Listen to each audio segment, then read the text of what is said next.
Leisa Peterson, and this is Your Superior Self. Leisa, thank you so much for joining the show. This is going to be interesting. How are you? Great, really good. I'm excited. So I got your book, The Mindful Millionaire, right?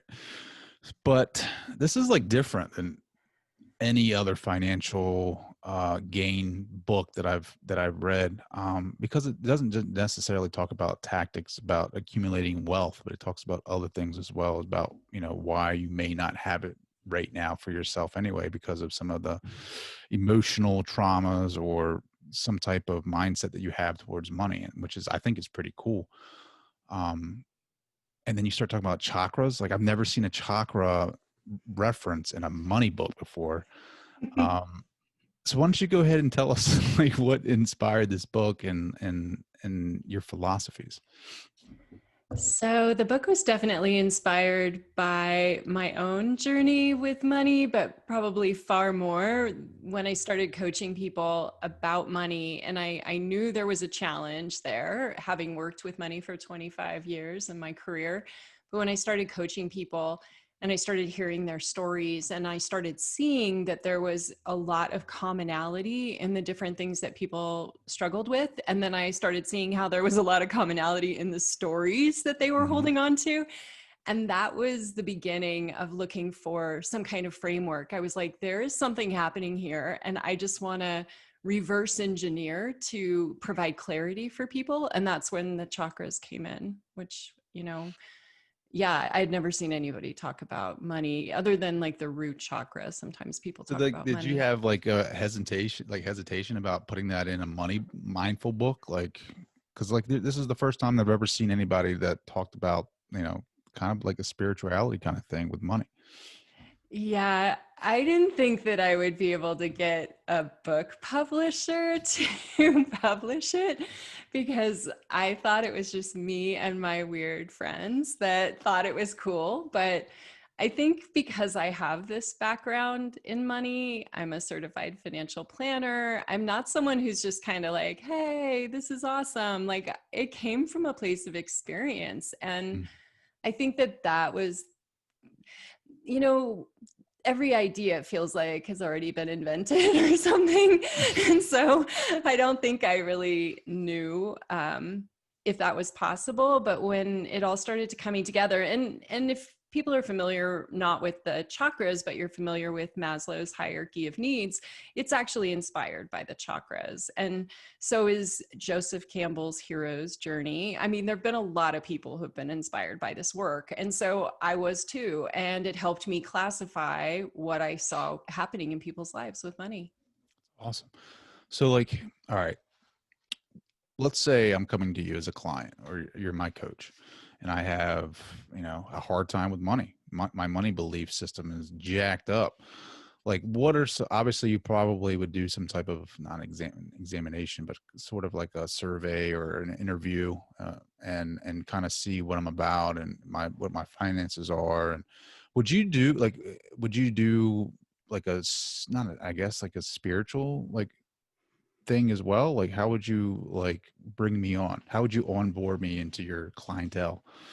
Yeah, I dance back and forth, as you saw in the book, between the yin and the yang. So I am wanting first and foremost to understand what's happening with money for, a person. Is it that they can't sell? Is it they can't ask for money? Is it that they have a ceiling and they've never earned more than, $50,000. And every time they start to earn more than that, they do something stupid and sabotage. Like, I'm looking for what's the pattern in the physical relationship with money.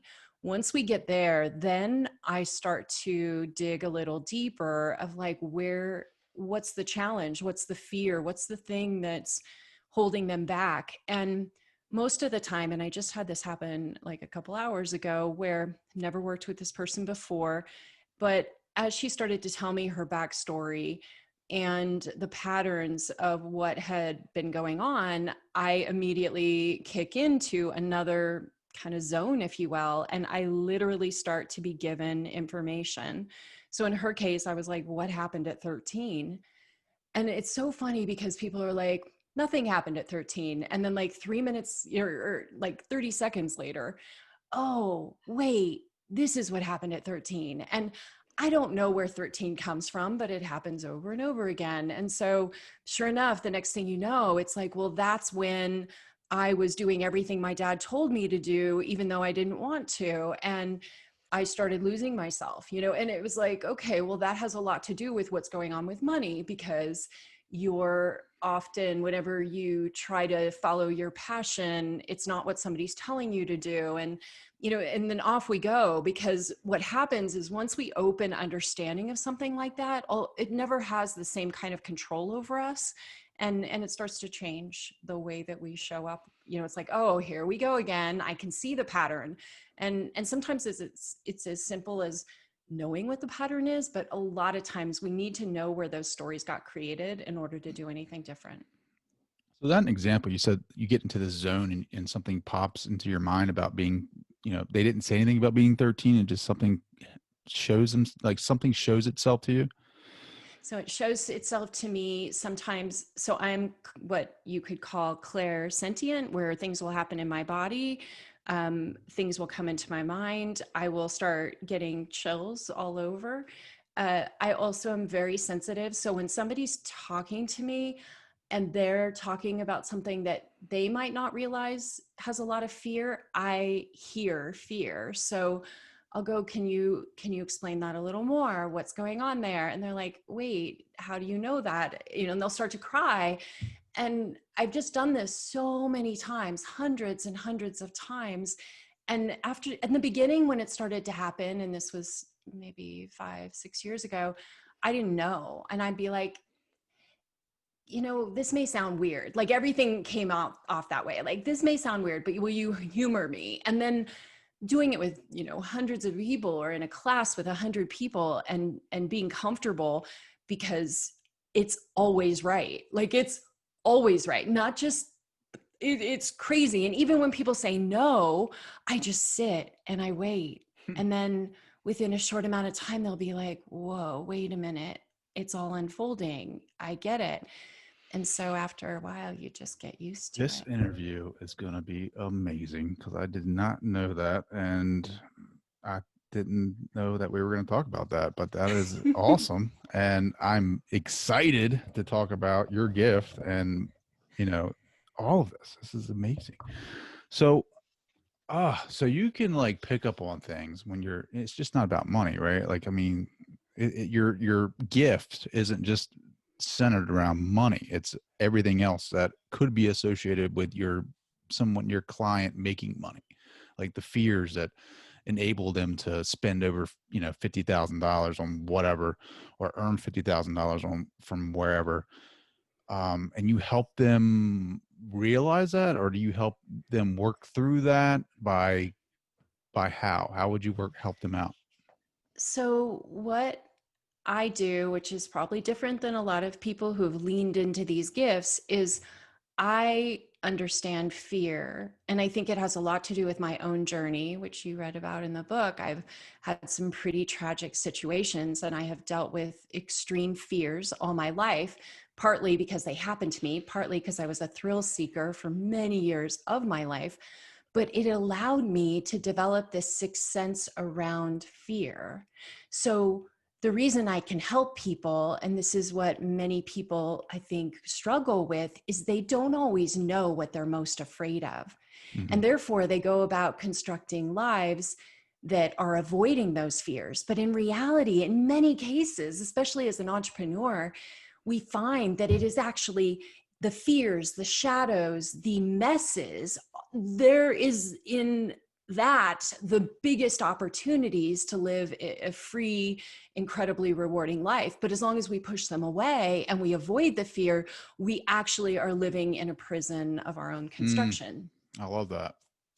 So you're like bridging both worlds here, the financial investment world and kind of the spiritual, investment world, I guess. Like, right. What fires you up more, right? Like, I mean, obviously, you were a CPA for a really long time. Like, are you still doing that, or are you kind of like going with your gift and like trying to help people, in different ways? So I do really enjoy helping people see just how much potential they have. So that may come in the form of like, oh my gosh, I just leaned into, like, my in-laws are in their 70s and they're not big risk takers. And yet I created an Airbnb class because we've really dialed in Airbnb, my husband and I created a class and I said, would you be guinea pigs? Would you do this class? And I was like, I don't know if they're going to do it, but it's super fun because I knew they wanted some extra income. Hmm. The next thing you know, they followed it to a T. They're renting out their house and living in the RV in the backyard when the guests come, and they rent out for a week. And it was like $10,000 in retirement income. And they enjoyed it. Like, it was crazy. And I love being a part of somebody Hmm. not thinking that something's possible. And the next thing they're making $100,000 or $200,000 when they could only make 30 or 40. Those sorts of Sure. big shifts are really exciting to me. And when I do the same thing for myself, I enjoy it too, like the Airbnb business. How's that doing right now anyway, in the pandemic? Is it doing as well as it? It's not we have houses in Sedona, and so that's a big, place to Hotspot right travel. now? Yeah. Well, it's interesting because yes, it shut down just like everything else. So we lost bookings, probably worth $15,000 or $20,000 over the course of March, April, May. We held off, got one of the places rented out just month to month, and then the other one we started renting again back in June. Nice. And we're booked. We're pretty close to being booked solid. It's not the same behavior. The prices have come down a little bit, but we're pretty darn happy with the fact that it's going to be okay, because we didn't know what was going to happen when it Sure. all kind of felt like it was falling apart. Yeah, nobody did. I mean, it was scary there for a minute. I mean, things, the stock market was crashing. Oh man, I didn't want to look at my 401k. I could tell you that much. I still don't want to Mhm. look at it. But yeah, I think that was a fear. Did you pick up on that fear? Most definitely. Yeah. And those kind of times, I would say I am going to always be more conservative, probably than is good for me, because I just know that part of myself. And it's one of the reasons why I'm not a huge stock market investor. In fact, what I'm doing right now with my investments, probably inspired by COVID, is I'm moving everything into more socially responsible impact investing. Because if it goes down, I know that money's making a good impact in the world and it won't bother me. But when it's investing in companies that I probably wouldn't even buy their products, it doesn't really make me happy. So I'm listening to that voice. Yeah, I told my wife I'm gonna start. I'm gonna start investing my money in toilet paper and beer. Uh, um, so explain that, like social responsibility investing. Like, what are you investing in? So I'm working with an advisor. I've been managing my own money for a long time. And after COVID, I was like, I'm not actually doing this as well as someone who specializes. And so I had someone on my podcast many years ago, and we kept in touch, and he focuses on not just socially responsible, but like all kinds of crazy, awesome ventures that are coming together because there's a return on investment. I mean, that is comparable to, I think, the averages that you get in the stock market based on their historical returns. But it's just investing from your heart level, investing from this intuition that you want to follow your core values through Mhm. and through in everything that you do. So give me like an example. So like you can make up, something. I Yeah. don't know. Like give me an Yeah. example. Like, there was one fund that I was reading about, and we're still working through all the details, but it was a fund that had been it's like a community fund that had been created, I think, in Boston, and they were talking about the situation. And Black families on average have a net worth in the Boston area of like really, really low numbers, like shockingly low numbers. And Mhm. so they were looking at how can this fund had been around for 5 or 6 years. It had done very well, and it was investing in the community and projects and investing in businesses. And so it was a cooperative rather than you investing in one person's business. You're a part of this focus. And that's one example, but there's lots of different ways, right? There's things that you can invest in businesses all over the world. I like those sorts of things because I really believe in what happens in communities when people can start businesses, but that's just one of many. Sure. No, that's a great example. I love that. Um, but getting back to the book, I mean, so what else in your background? Like, where did you learn about the yin and the yang? Where did you learn about, the chakra, the meditation? Like, have you always been very mindful? Have you always had this type of mindset where you need to, have daily practices? No, definitely not. I was raised in a home where my parents were hippies, and eventually my dad was one of the biggest drug dealers in the East Bay area That's growing where you up. got your mindful millionaire from. The drug game. The drug. Yep. I had a fear from probably starting at about 7 or 8 that my parents were going to be taken away to prison, and I was going to live in a foster home.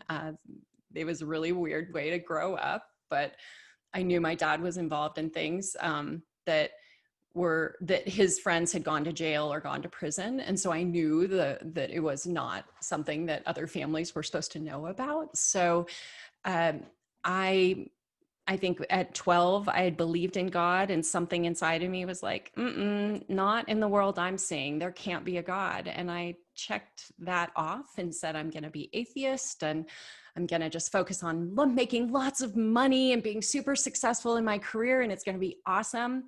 And that worked, not really, but on the outside, it looked like it worked. I worked my way through my MBA, and then just got the most incredible job opportunities and was working as an executive in a big bank.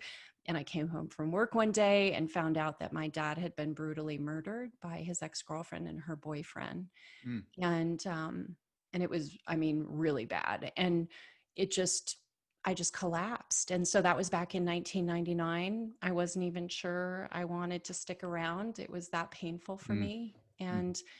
Um, within a few days of getting news, I turned my attention towards, at that time, I just wanted to learn about death and dying, which sounds really weird, but that was what I was obsessed with. And all the books that I bought about death and dying were Buddhist books. And so that began this journey that took me through the examination of what it meant to have control over your mind and your thoughts and all the beautiful things that Buddhism can teach us. But I did that for about 11 years and then began starting on a new kind of hero's journey to understand other religions. And I think what I teach now isn't any one religion, but it's inspired by all the teachers along Mm. the way. I love that.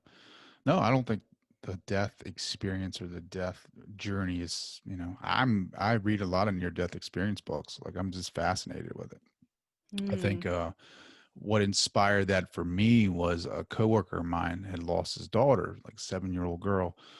And like, I was just beside myself, and just how traumatic it was for him, and how surprising it was that it escalated to that, level that quickly. And I was just taken back by the whole thing. And then, like, I saw him like a month later, and he's like doing, fairly well. Like, his mindset was like, obviously, like, he's more, the first thing I said was like, "Are you okay? Like, you all right?" Like, he just was like normal. And I was like, man, if it was me, I'd be so jacked up.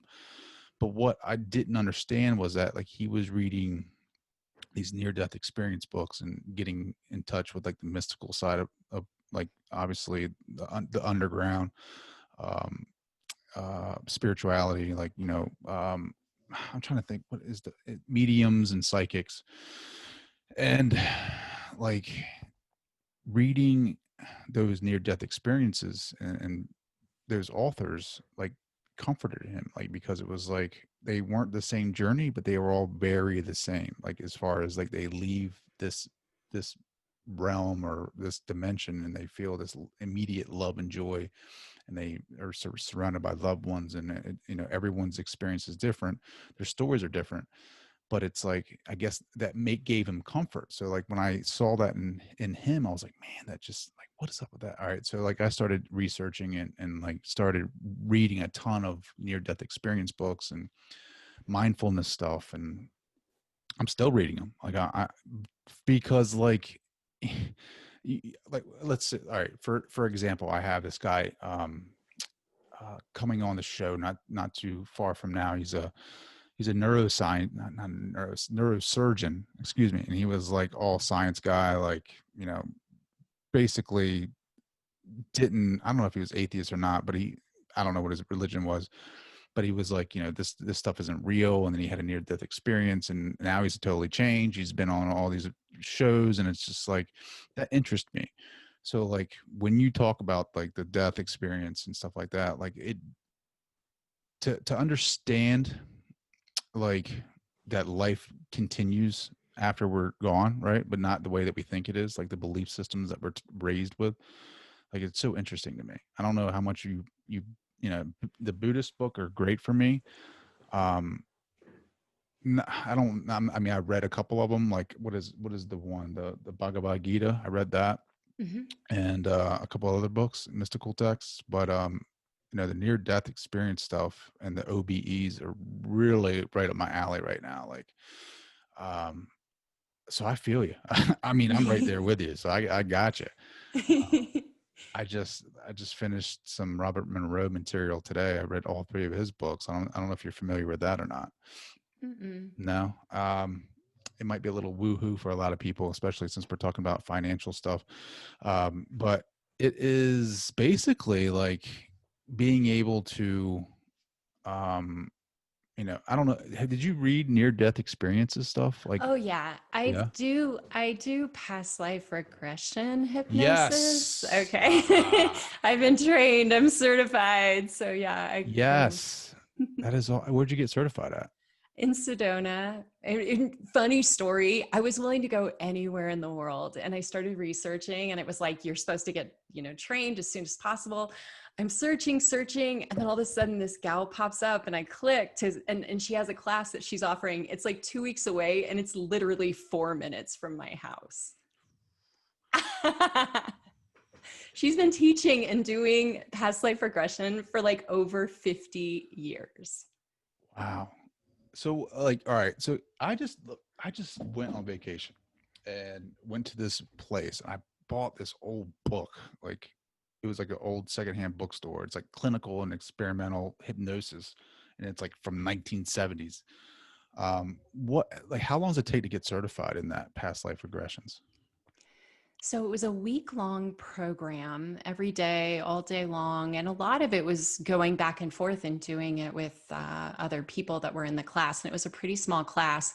But my teacher was crystal clear that until you've done 100 of them beyond that certification, you really don't know what you're doing. And it's so funny because I'm at that 100 mark, and it's taken several years because it's not a big part of my business. The only reason I wanted to do it personally. It's been incredibly healing for me. But I also, when I get into people's psyches and I start to see what's gone on, I could tell that there were many situations that were not created in this life. And because the techniques I had prior to that only helped me work through forgiveness and things that needed to be done in this life. But I was like woefully unprepared when it was obvious that they came into this life with a certain pattern, and I just became completely obsessed. So it's taken, like, I think I've been doing it for 3 years now. That is awesome. Like, all right. So how long does it take? Like I mean, obviously it's like what, 3 hours to do a past life regression? Yeah, it's a couple hours. I've created some videos so people do work beforehand, because if I'm explaining it all, it adds a lot of time to Sure. it, and I've had good success with that. But I typically it's about 2 hours, but it's unexpected because you're going back into this life, and you're seeing scenes happen that are the most important scenes in that life. And they literally nail a story and a healing of something that we need to heal in this life. It's so crazy. Like, So when you're I, doing it, like I've never yeah. done it. So I want to Okay. do it so bad. Okay. When you're when you're having yours, do you feel, are you there? Like, do you feel like you're there physically, or is it kind of like you're dreaming? It's like you're there, but it is very similar to a dream. It's so light. Like, for many people who are very left brain, they'll bounce into this life and then go back into the other. Like, that's part of being trained, is saying, hey, come back, like, we need to go Hmm. deeper. But it's so light. You could answer your phone, you could have a conversation with your friend and still be lightly hypnotized.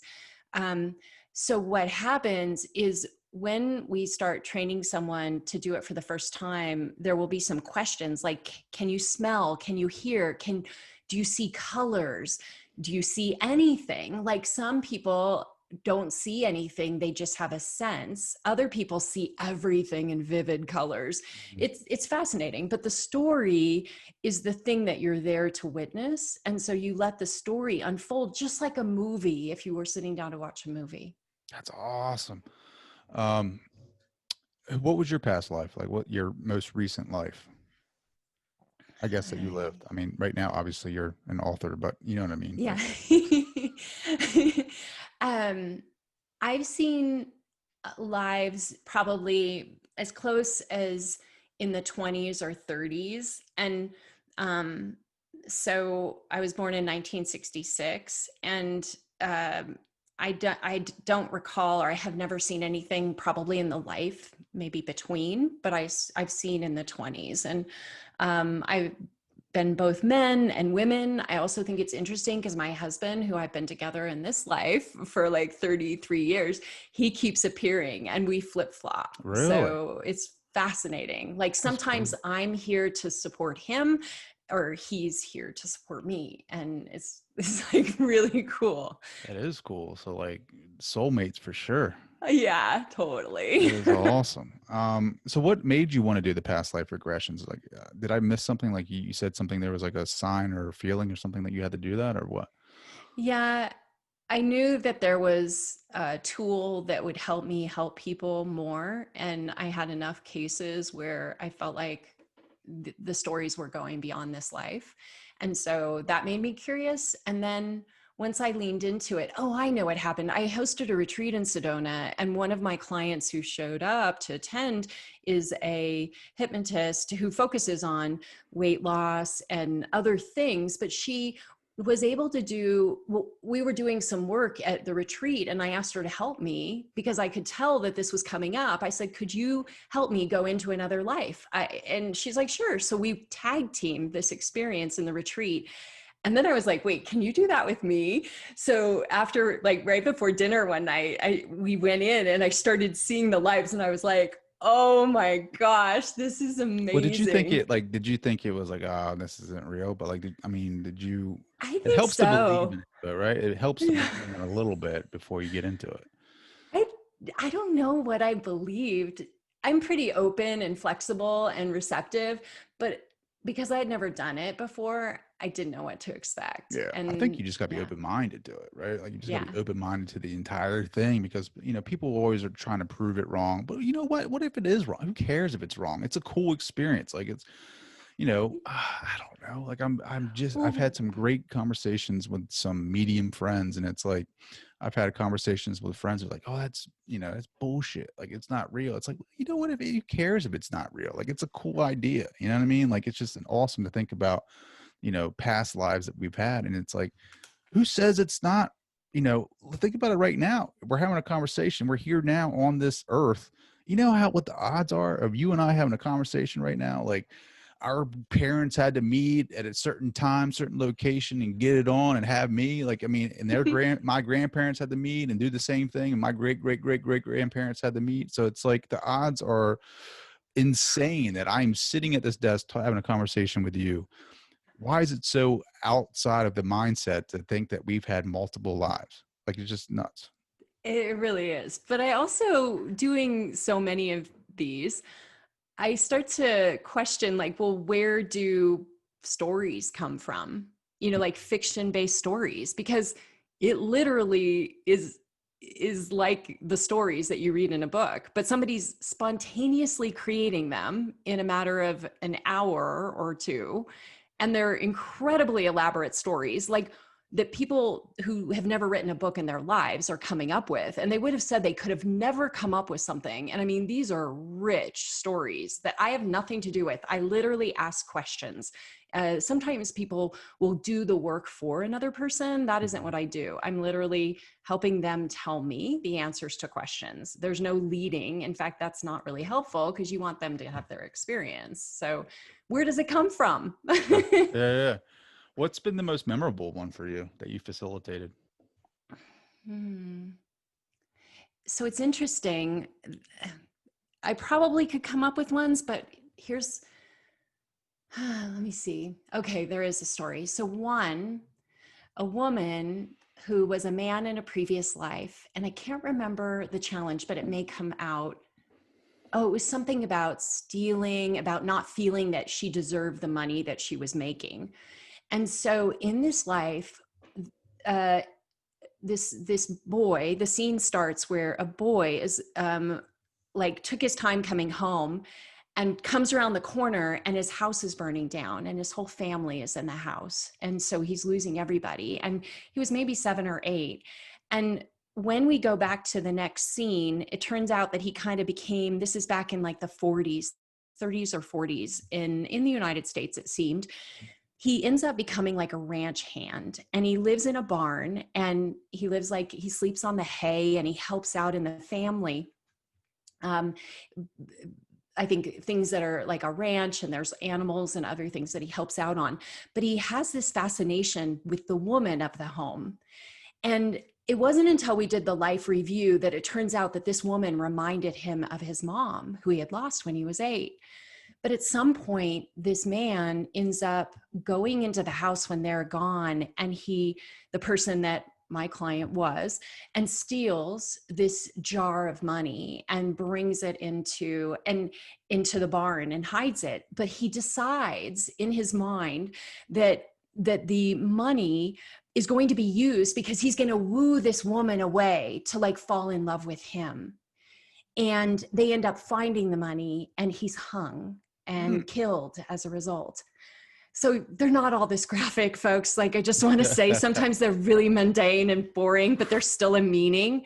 But what happened is the awakening and the healing of stealing the money, but understanding that the money was stole because this little boy never had his chance to like develop. He lost his whole family in this fire, and was literally living life like a 7-year-old, even though he was now like in his 20s. It just totally healed all this stuff inside, because she no longer felt like when she got money, she was going to be killed. That's how she'd felt. Wow. Wow. That is insane. Like that's crazy. What about you? Like how has that helped you? Like, looking at your past lives and some of the healing that had to be done. Because it's not only, obviously there is some soul healing that needs to be done, but there's also like, people forget, well, they don't forget, but, you know, ancestral healing too, like your genetics, your DNA. They're, obviously the cells from your parents have memories, and they transfer that, some of their fears, over to you as well. So you're like, you're like double dipping in fear. You got like the soul healing that you have to do, and then like the ancestral. How have like your past lives, like what did you pick up, and how have you healed from those situations?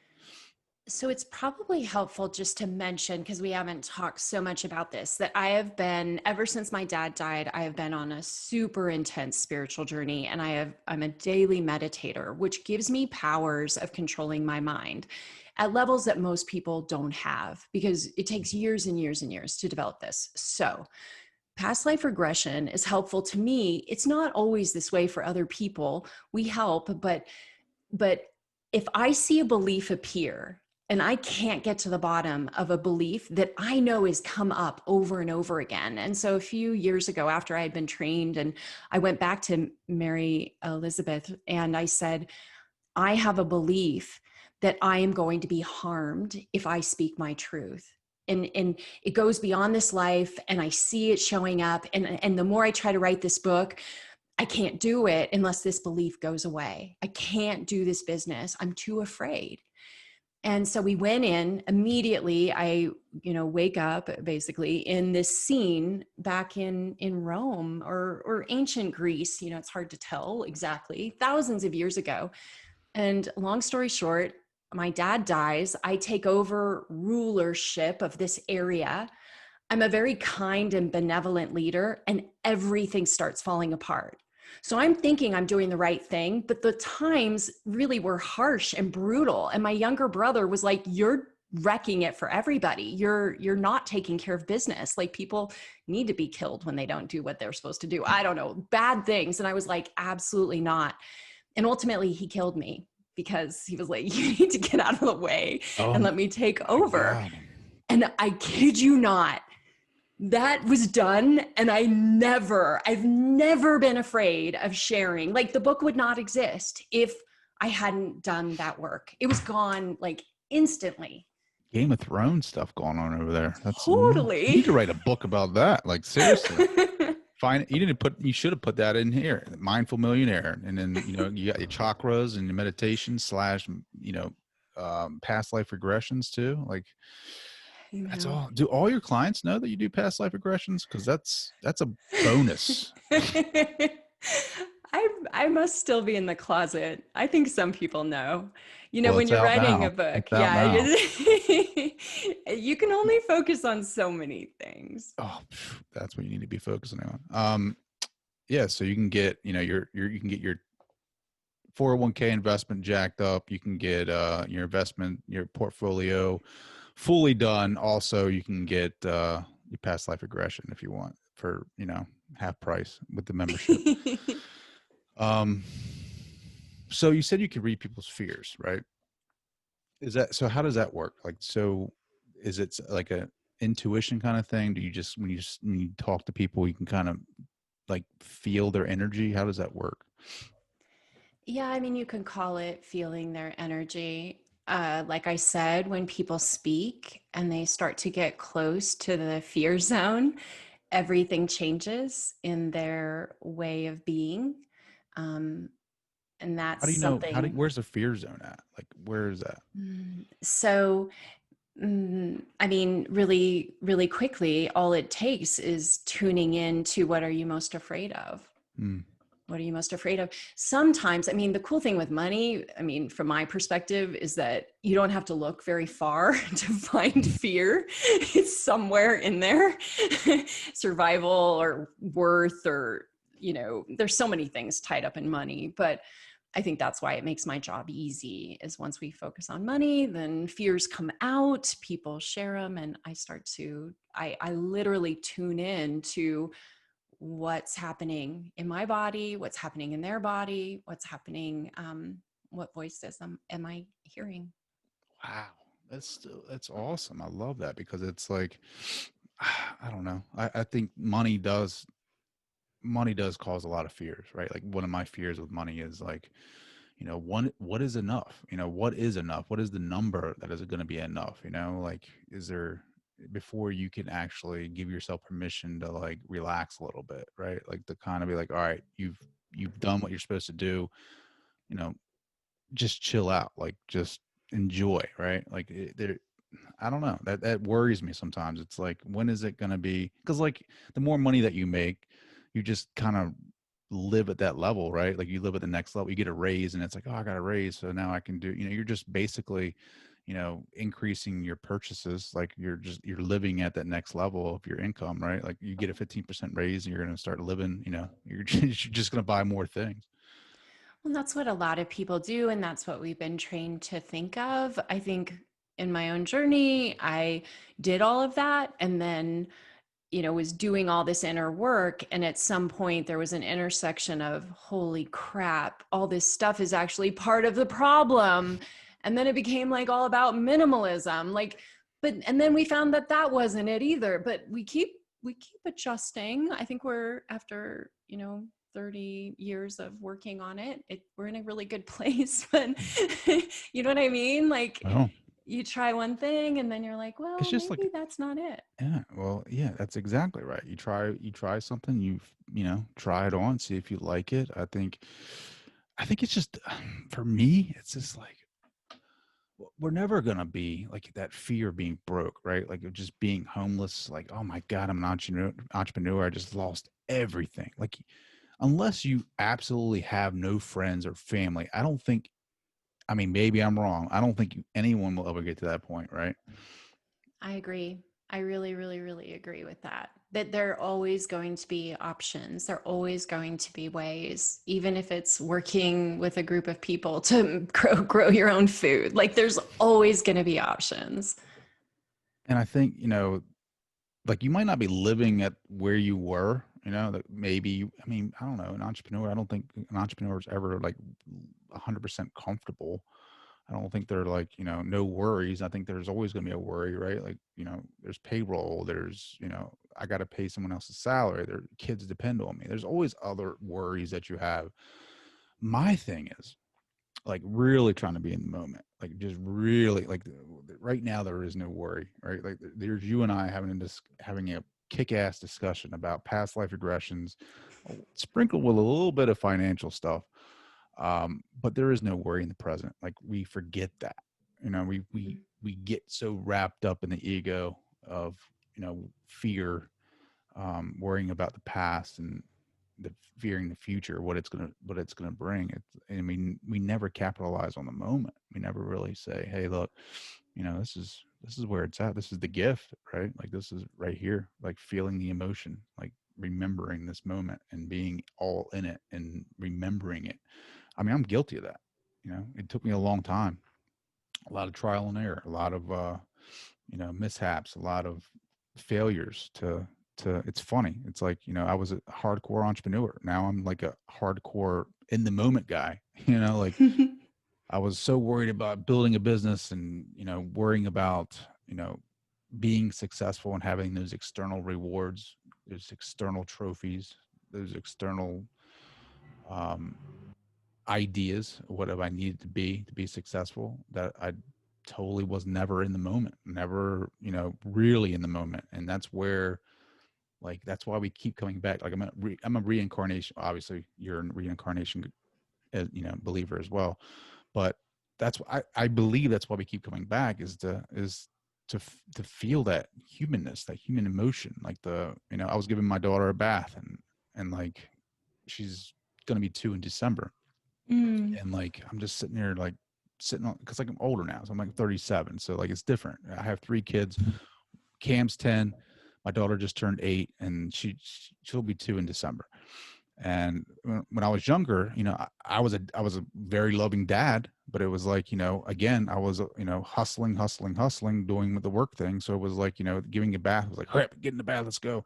Now it's, I'm older. I'm very much so trying to be in the moment where I give her a bath and I'm like really enjoying it. Like, this is why we keep coming back. This is, because I want to feel this love right now. I want to feel that her looking at me and like, wow, that's, another human being that depends on you for survival. And it's just, I don't know. I'm going on a rant right now and It's I'm stealing your beautiful. time. It's beautiful. I want to share. I have a 23-year-old daughter. She just turned 23. And several years ago, she begged to save money to be a part of a group that wanted to go bring lightly used shoes to orphanage in what turned out to be, they were going to Kenya, but they went to Ghana and they spent 3 weeks working in orphanages. And my daughter has grown up in a very comfortable environment, to put it mildly, but she was passionate about this. And she came back. And the one thing she said to me was, she said, Mom, these folks are living on less than $5 a day.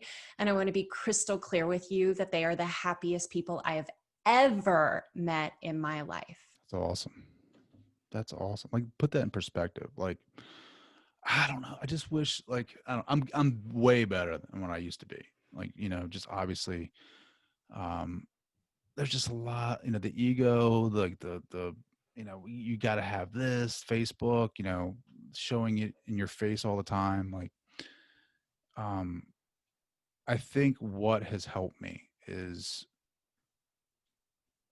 one, my spirituality, if you want to call it that, my studying of consciousness and trying to understand it more, and near death experience research, and what lies after this, that there is a bigger picture. There is, we're small, like this is nothing compared to what the universe is. And then understanding that and being like the raise doesn't matter, the car doesn't matter, that none of that matters. Like, what is possession? What is ownership? Like, that is not ownership. That's like, you have something temporarily for a small period of your life, and then it's gone, and you can't take anything with you.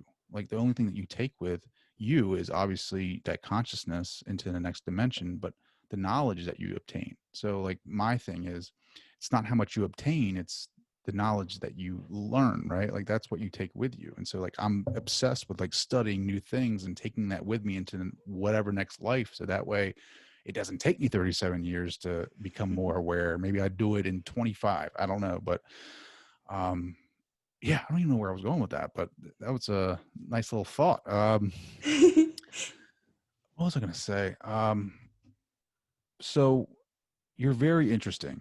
You have the financial experience. You have the yogi, the meditation stuff, right? Like you said, you reach different levels of, I guess, mindfulness or meditation or consciousness. Like, what do you mean by that? Like, different levels, higher levels? Like, explain that.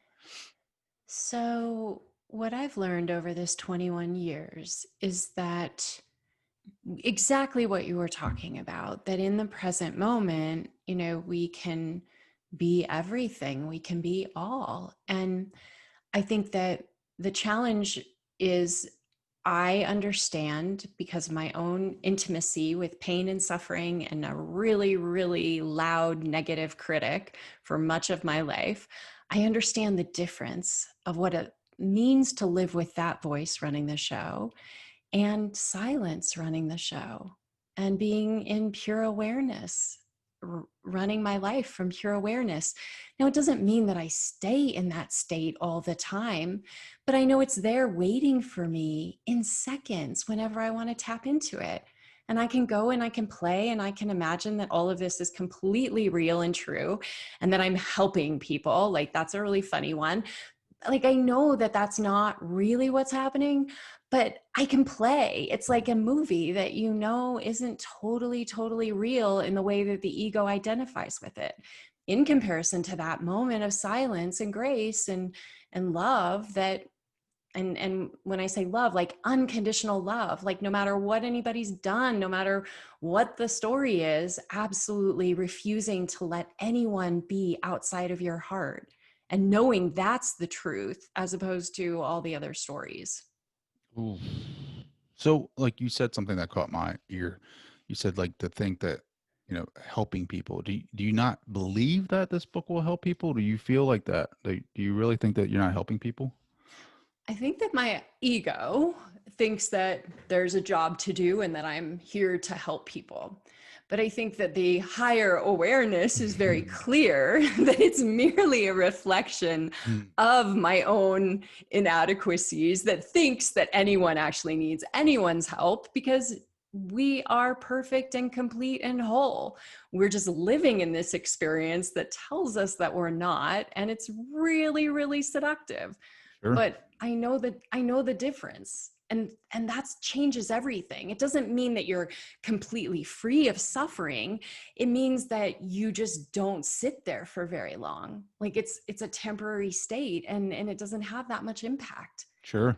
No, the suffering, right? Like, what is success without the suffering? Like, you have to go through suffering. Like, you have to. Like, that's the journey. It's like, it's what strengthens you. It's like what molds you into what you are. Like, without my suffering, I wouldn't be here to be able to speak upon the things that I can, because it's what motivates you.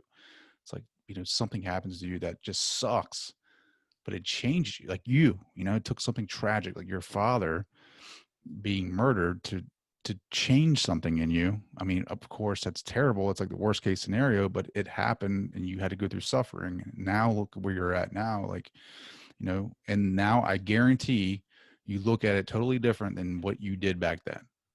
Completely. I mean, I wonder if we didn't just have some kind of contract and he was like, here's what it's gonna take. And I'm I'm playing this role for you this time and you can do it for me next time. oh man, I totally look at death differently, like 100%. Like I do not fear death the way that I used to. I think people who die are just, it's the next adventure. It's just like birth. It is just, death is just like birth. It is just transformation of energy, right? Like energy cannot be created nor destroyed. It's just transferred into a different state. And people are just, they're just so scared of the unknown. They fear what is out there because obviously there is no, we have amnesia, according to some mystics, and um, we just don't know. And that fear, as you can read in people and connect with, like people are scared of death because of our belief systems that we implement at a young age of conditioning of religion and spirituality, that you have to live a perfect life, and in order to get into heaven you have to meet these rules and regulations which nobody can ever meet. um but yeah, the freedom comes with the knowledge, and the knowledge you have to work at. Like, it's not going to be something, if it was easy, like gaining that knowledge, then everyone would be aware. But it's not easy. It takes a lot of work, and it takes a lot of reading different books and experiencing different experiences and having conversations like this with you, who, great surprise, she's in the she's in the past life regressions. I didn't know that, but how wonderful is it to have her on here, and just testing the waters, being open-minded to different belief systems. And then that's how you grow. Like, we are, 5 years from now, you're going to be totally different than what you are right now. Completely. Um, Yeah, moving to Sedona and being able to write the book in Sedona was a big step because I needed to be around people that would give me the space to have these kinds of conversations. Where I was living at the time, it didn't feel that way to me. And I felt I very much doubted. And I think that when we lean into these parts of ourselves, it's good to have a tribe of people who support it. oh yeah, absolutely. Like, how much did you fear, even mentioning chakras or past life regressions? Like, was your husband like accepting to that, or was he kind of like, what are you doing? Well, he's been on the journey for the 21 years. There were many years he wasn't sure I was coming back from my long retreats. He thought I'd come back, I'd have no hair. I'd be like, see ya, because I was going to become a nun. And I would talk to him about it, thankfully. And he'd be like, please don't do that. Like, it'd be better if you stayed. So supportive, yes, because he knows how strong-willed I am. And he was like, I'm not going to be able to change her anyways. So I'm just going to listen. And he learns through osmosis, but he's an incredible teacher now because he's hung out and we've gone through so much together. But um, I I feel like a lot of my friends have changed over the years, especially becoming an entrepreneur and being willing to talk about it. It's one thing to be like a closet Buddhist, but it's another to be out there, teaching people or writing books and owning, a different way of thinking. Yeah, a lot of people don't fully understand it. Yeah, I'm dropping my first past life regression episode this week coming up. I had a conversation with a nice lady, Joanne DiMaggio. We talk about past life regressions, and a lot of my audience, is the first time they're going to hear it. So a lot of fear there. I don't know how they're going to handle that, but I'm excited about where this podcast is going. Well, but you shed those, you outgrow them, right? Like, people, it's kind of like, just like our spiritual, um, I don't know how you call it. Like, you raise your level, you raise your game. Like, the more levels that go up, you're gonna leave people behind. It is what it is. It's the nature of growth.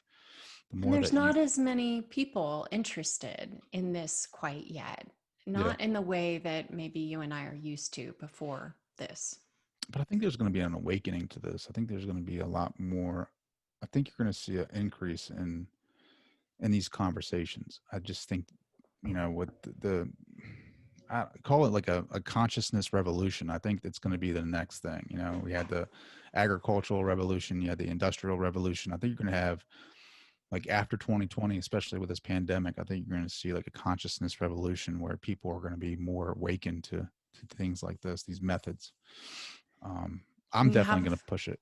Oh, sorry. When you have a lot of people die, it has been proven to really change the way that people think about spiritual understanding. And that happened after the Civil War when they lost so many people.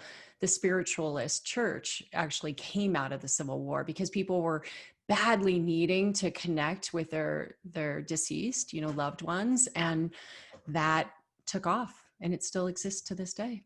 Mm. Leisa, this has been amazing. This has been fun. How can people connect with you, and how can they buy your book, The Mindful Millionaire? So you can go to mindfulmillionairebook.com and watch a video and learn more about the book and the freebies and things that we're giving away to everyone who buys it. And my website is wealthclinic.com, and you can learn more about what I'm up to, my podcast, and other adventures. What's your podcast called? So I have a new one called Mindful Millionaire. So creative. And then I have another show called Art of Abundance. And there's like 250 episodes of spanning between money and the kind of psychic stuff. So it's the underworld stuff. I love it. So 250 episodes. That's how long have you been doing that? I started in 2015. Oh, look at you. One a week? I don't know. It's never been that regular.